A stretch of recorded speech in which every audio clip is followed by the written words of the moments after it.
want to kind of talk about, I want to bring up the argument about truck driving being a legitimate profession. In other words, does a truck driver legitimately hold the right to call themselves a professional? I'm basing this off of a conversation I had with one of my friends a couple months ago. You know, bestie. We kind of had this debate. So,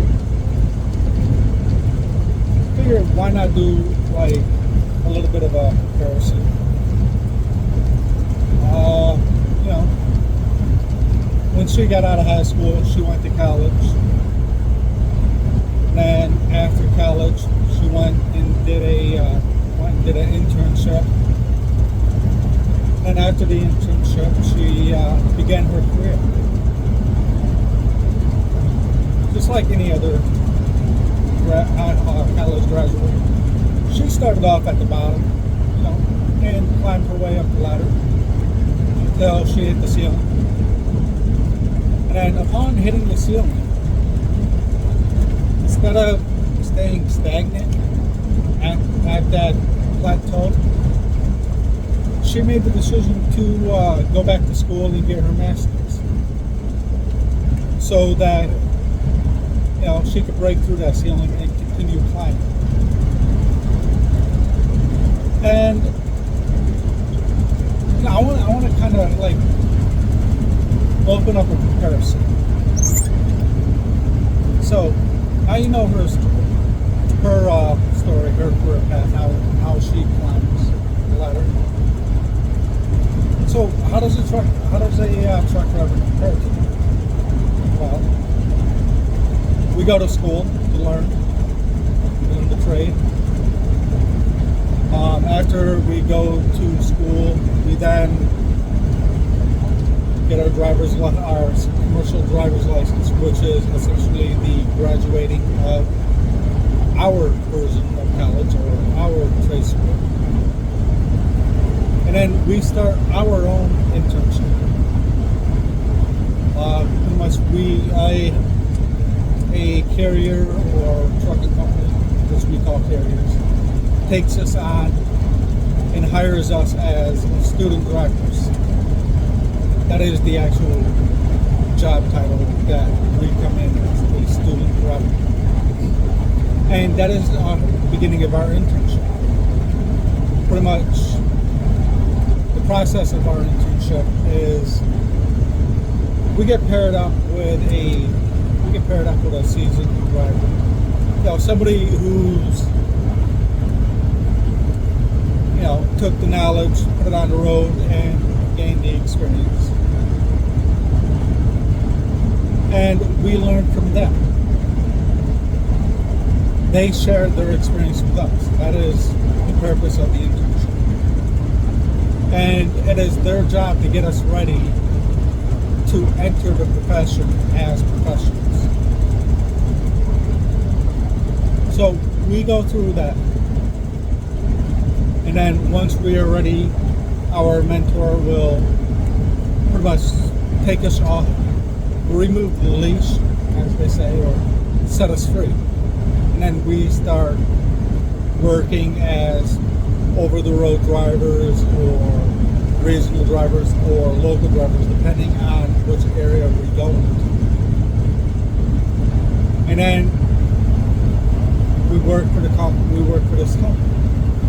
for a set amount of time. And then after working with the company for a while, some drivers will stay company drivers throughout their entire career. Other drivers will ascend, depending on their personal ambition. And that's exactly what I did. I ascended. I've gained a lot of knowledge as a company driver. But then I took the next step. And for the next step, for me, the next step was going into lease purchase. I know a lot of you are going to go up in the comments and talk about how lease purchase is a scam, 1099 is a scam, yada, yada, yada. But really is 1099 is not a scam. Lease purchase is not a scam.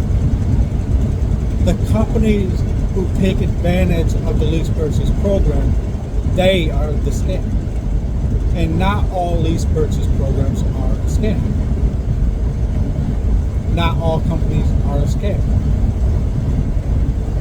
But I digress. The purpose of the lease purchase program, in my eyes, for my sake, is to gain more knowledge, to gain more understanding on how to essentially meet my goals, which is to be a full owner-operator and to own my fleet.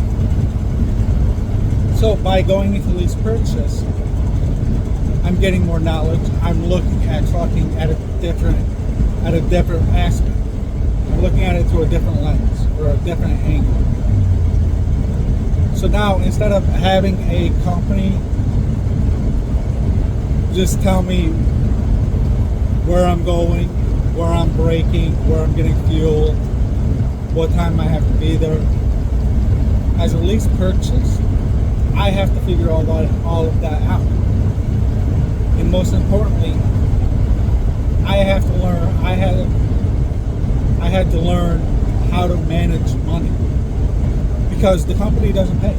With a company driver, the company pays for your maintenance, the company pays for your fuel, the company pays for hotels if you need it, the company pays for layovers, companies pay for detention. Pretty much, the company takes care of everything for you. All you do is just hold the steering wheel and collect the paycheck. Lease purchase, you have to figure all that out.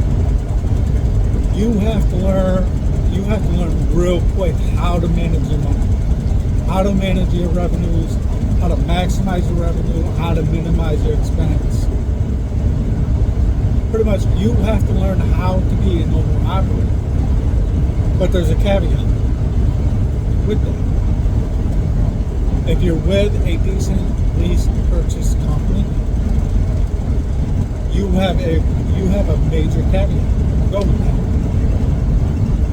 Because it's like the in-between point between a company driver and an owner operator. See, you have a dispatch that helps you find loads. And if you work with the dispatch, if you get a good relationship with your dispatch, they teach you. Because when they book your loads for you, there's a mentality that they use. There's a mentality behind it. There's so much work that they do put into you behind the scenes. And when you have a good relationship with your dispatch, you learn all of these things. That is knowledge that you are going to use later. Another caveat: when you're working with a company that does lease purchase, for example, Prime Inc., Hirschbach, Swift, Super Ego,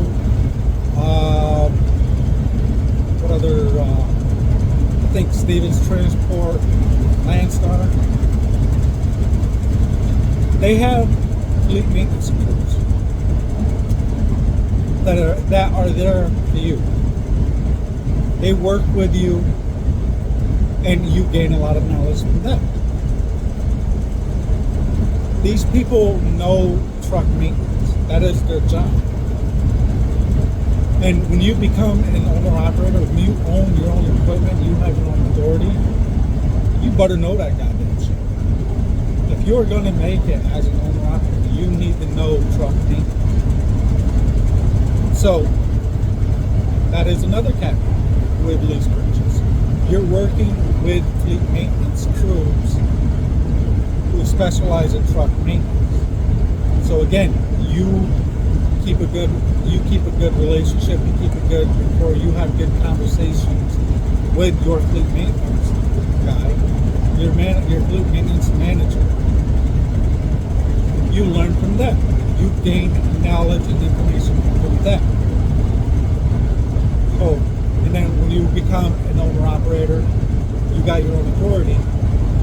That information, that knowledge that they give you, that you gain from them, becomes more precious than gold.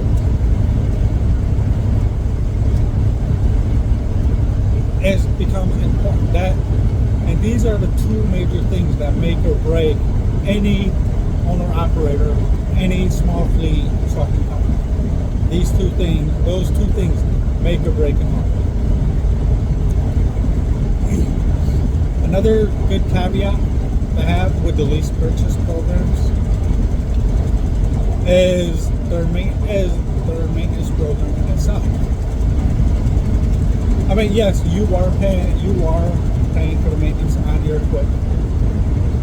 I mean, that goes without saying. But lease companies that have lease purchase programs are often big. They control a large number of trucks, which means that they have deep pockets.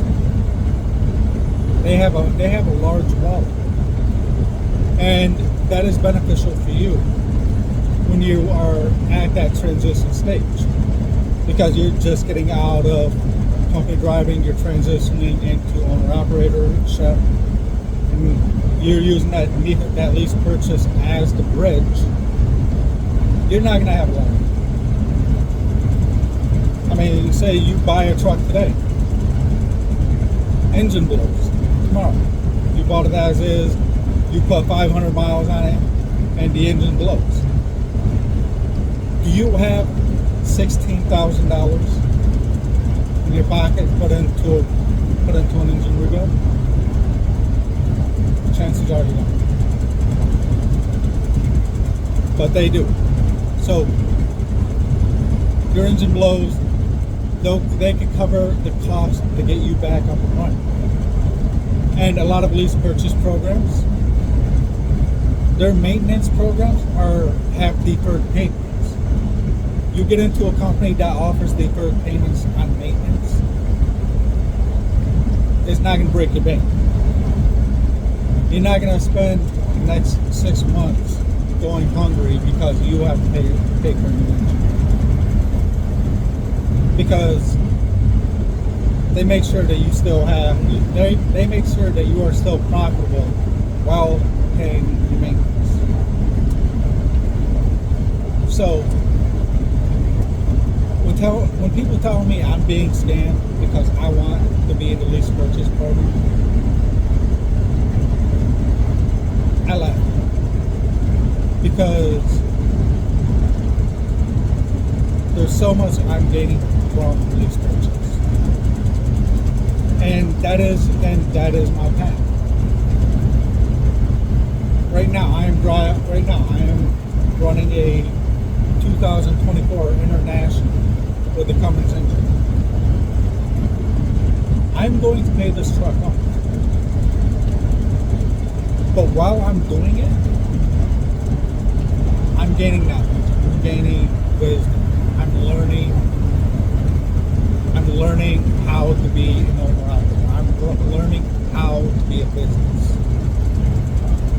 I'm also learning how to work lean. Because trust me, we are all working lean in this current truck.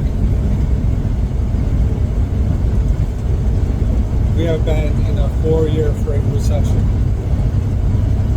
and you learn how to run lean real quick. But it goes further than that. Now, as I said with my friend, now she went back to school, start working towards her master's degree, so she can continue climbing the ladder.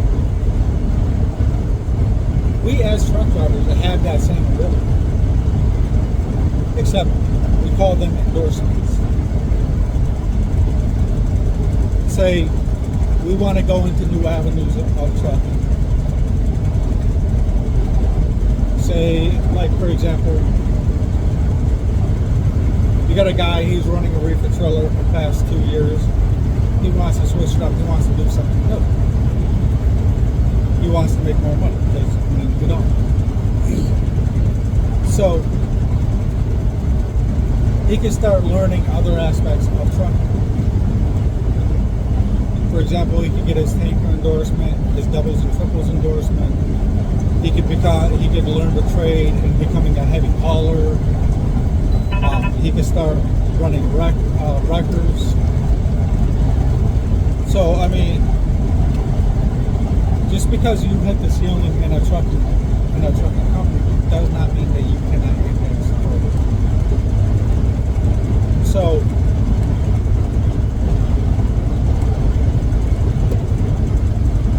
that's my train of thought on things. So